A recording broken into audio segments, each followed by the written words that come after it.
Why TTT diagram? Iron carbide equilibrium diagram is drawn using very slow cooling rate, which is practically very difficult. It shows microstructures ferrite, austenite, delta N, pearlite, leduberite.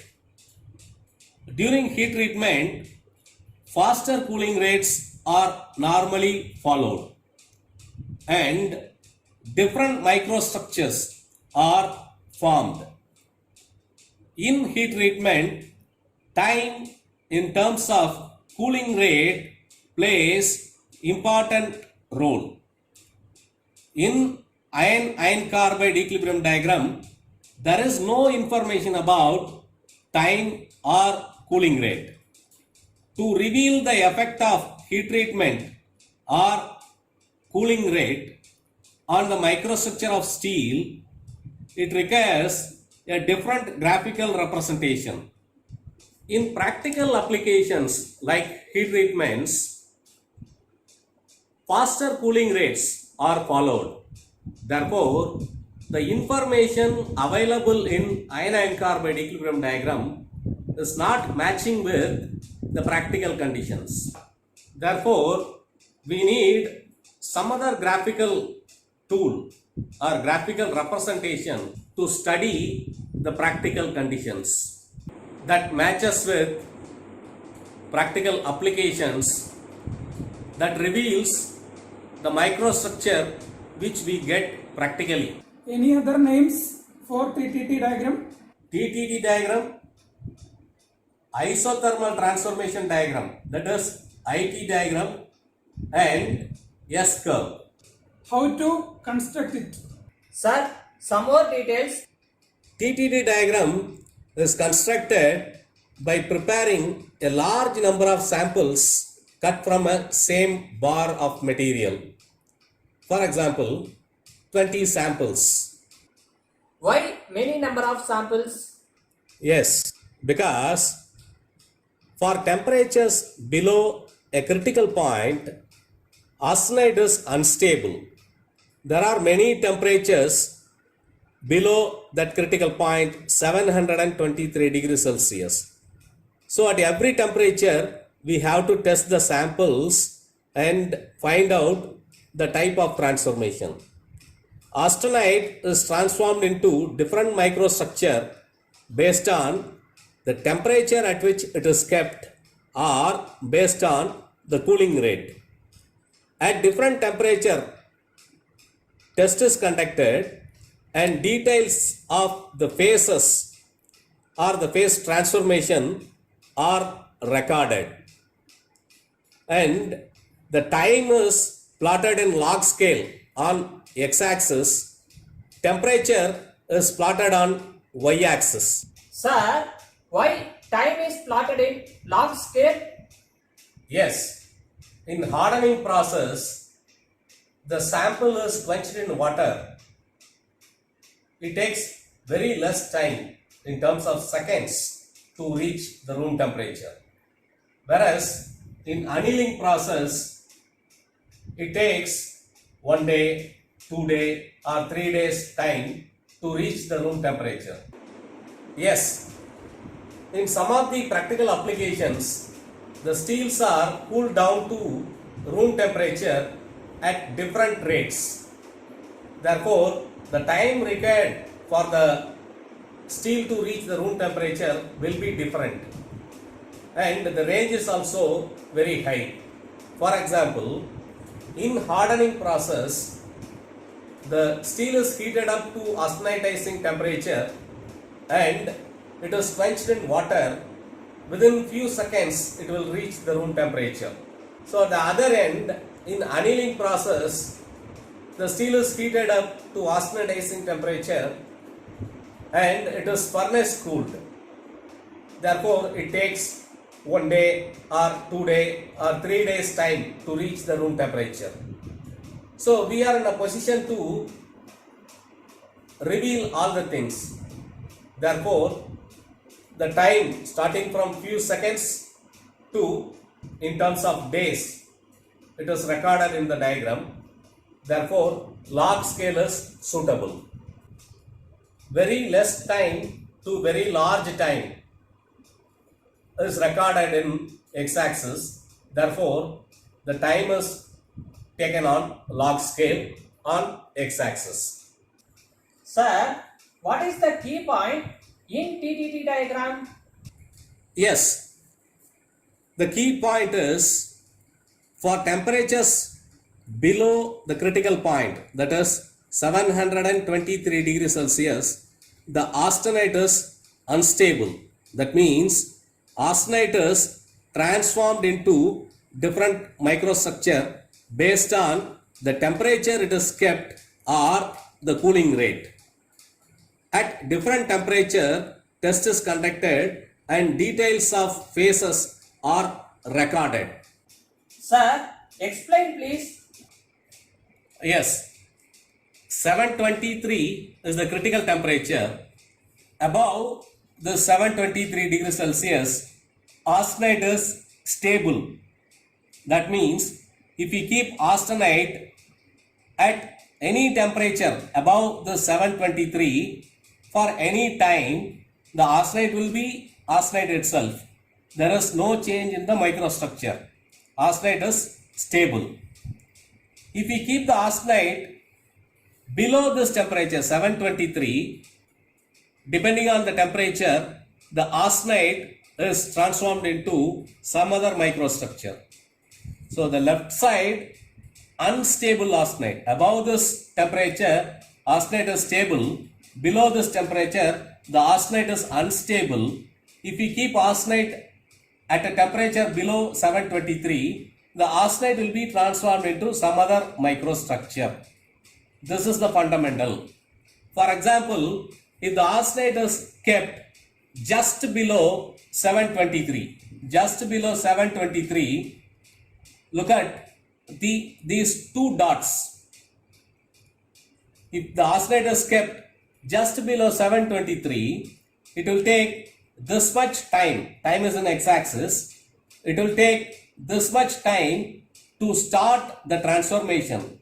That is about 10 power 4 seconds. After 10 power 4 seconds, the transformation starts. And the transformation ends at 3 into 10 power 4. 3 into 10 power 4 seconds. So here the transformation starts and here the transformation ends. So left side, it is unstable austenite. It starts transforming at this point.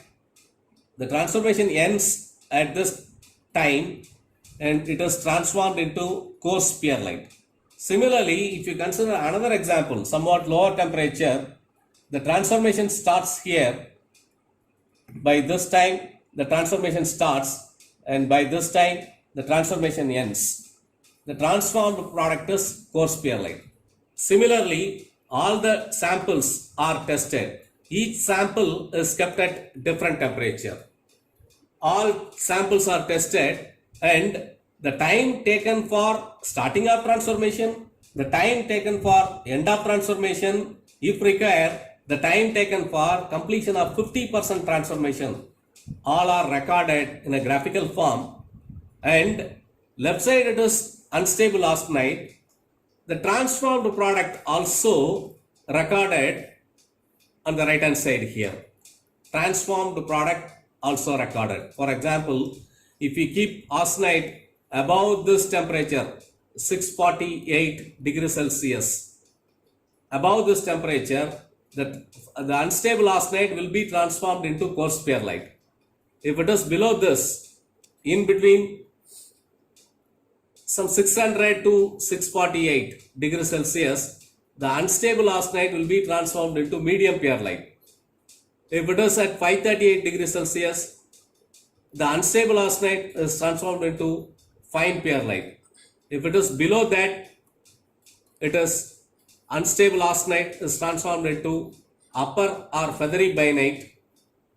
427 degrees Celsius, medium bainite.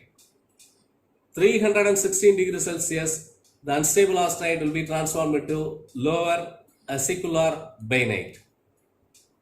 These are the transformation. Sir, what is this martensite? How TTT diagram is useful for studying heat treatments? If the steel is kept at a constant temperature below 723, the transformation will occur. And 2, if the steel is cooled at a particular rate, then also the transformation takes place. For example, if the steel is cooled from austenitizing temperature at a very fast rate,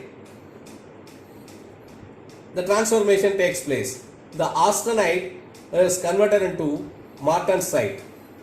In different heat treatments, the steel is cooled down to room temperature in a different cooling rate. There also the transformation takes place. All these details are recorded in a single diagram. Therefore, this diagram is useful for studying the phase transformations that occur during all heat treatments. Sir, what is AFC? Left side it is unstable austenite, right side it is transformed product. It may be coarse perlite or medium perlite or fine perlite. In between these two there are 3 phases: austenite, unstable austenite plus ferrite plus cementite. Sir, come. So prepare many number of samples, keep the samples at a different temperature below 723. The unstable austenite will be conformed to some other product, and record the time for starting of transformation, the time for end of transformation. Then you connect all the points corresponding to starting of transformation and all the points corresponding to end of transformation. You connect all the point corresponding to starting of transformation, we get one curve, and you connect all the points corresponding to end of transformation, we get another curve. This is TTT diagram, TTT curve or S curve. Sir, once again quickly explain. Above 723 degrees Celsius, the austenite is stable. I don't bother about this. Below this temperature, the austenite is unstable.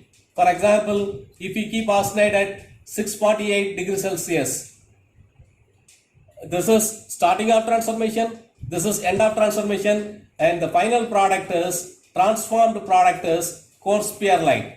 And if this is the temperature, this is, we are keeping at constant temperature, this is starting of transformation, this is end of transformation, and the transformed product is medium perlite. If this is the temperature at which the steel is kept, this is starting of transformation, this is end of transformation, and the final product is fine perlite. If this is the temperature, this is starting of transformation, this is end of transformation, and the final product is bainite. If this is the temperature, this is starting of transformation, this is starting of transformation, this is end of transformation, the final product is lower or acicular bainite. This is for keeping the steel at constant temperature, that is isothermal transformation. At constant temperature, the transformation takes place. Isothermal transformation. Then for heat treatment? In heat treatments, the steels are heated up above 723 degrees Celsius. From that temperature, the steels are cooled. For example, if we take hardening from the austenitizing temperature, within 2-3 seconds, the steel is reaching room temperature by sudden quenching, water quenching or oil. So it follows this curve. The cooling rate follows this curve. From the austenite, the microstructure is converted into martensite. This is recorded here. Whereas in the case of annealing, it takes long time for cooling. This is the cooling curve during annealing. The final product will be coarse perlite. In normalizing from the austenitizing temperature, compared to annealing, it is faster cooling. So the cooling rate is faster. the fine perlite is produced. From austenite, fine perlite is produced. So in annealing, austenite is converted into coarse perlite. It follows this cooling curve. In normalizing, austenite is converted into fine perlite. It follows this cooling curve. In hardening, austenite is converted into martensite. It follows this cooling rate. Sir, what is cooling curve 8? So the cooling curve 1, cooling curve 2, cooling curve 3, cooling curve 4, cooling curve 6, even cooling curve 7 are continuous cooling. So here in cooling curve 1, austenite is transformed into coarse perlite, austenite is transformed to medium perlite, austenite is transformed to fine perlite, and cooling curve 6, the austenite is converted into martensite. These are all continuous cooling. If you look at this region, once the transformation completes, after that there will be no other transformation. If the austenite is cooled down and if it is converted into fine perlite, after this the cooling rate will not affect the transformation. No other microstructure will be formed. Similarly, austenite is converted into medium perlite. After that, even if you cool down to room temperature, there will be no other transformation. Similarly, in annealing, the austenite is transformed to coarse perlite. After that, no other transformation. But if I want bainite microstructure, I have to follow special treatment, special heat treatment or special cooling curve, that is interrupted cooling. In the previous cases, the coolings are continuous coolings. In this case, it is interrupted cooling. Interrupted cooling. For that, for obtaining bainite, we have to start from austenite and it is suddenly cool up to this temperature range by quenching, and then it is allowed to take transformation in this temperature range by following this cooling rate. It reaches bainite. If you want bainite, austenite should be suddenly quenched to this temperature and the steel is to be kept at this temperature for some time until it allows the transformation of unstable austenite to bainite. This is called interrupted quenching. If you want to reach bainite without reaching perlite, I have to take this route. So this is called interrupted quenching. From here it is quenched to this temperature. At this temperature it is kept for some time until the unstable austenite is transformed into bainite. This is interrupted quenching. Sir, what is that nose? This is nose. Yes, this is nose point. You look at the cooling curve drawn tangent to the nose point. This is the cooling curve drawn tangent to the nose point. For the cooling rate left to this, it will form 100% martensite. If the cooling rate is right to this, it will first form austenite, ferrite, cementite, some of the microstructure, and remaining will be martensite. So this is the cooling curve. The cooling rate faster than this cooling rate will produce 100% martensite, extremely hard material. That is important of nose point. Sir, what is RC30, RC40? That is hardness of the corresponding microstructure. Hardness of coarse perlite is 15 HRC. Hardness of medium perlite is 30 HRC. Hardness of fine perlite is 40 HRC, like that.